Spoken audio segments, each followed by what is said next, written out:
تفضح عمق بعض أنظمة الحكم سواء في الدول العربية أو خارجها. إنه من المعيب لعربي أن يشبه التمرد المسلح المحدود في حي صغير في حمص اسمه بابا عمرو، وهو حي عزيز على قلوبنا كلنا في سوريا، أن يشبهه بمذبحة سريبرينيتشا ورواندا وكوسوفو وغزة.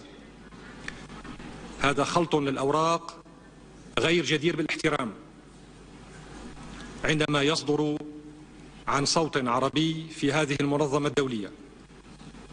هذا خلط لا يخدم إلا إسرائيل وأعداء العرب جميعا. إن بلادي سيد الرئيس تسمى رسميا الجمهورية العربية السورية، وهي لا تسمى الجمهورية العربية الأسدية، لكن المملكة العربية السعودية تنسب لحكامها.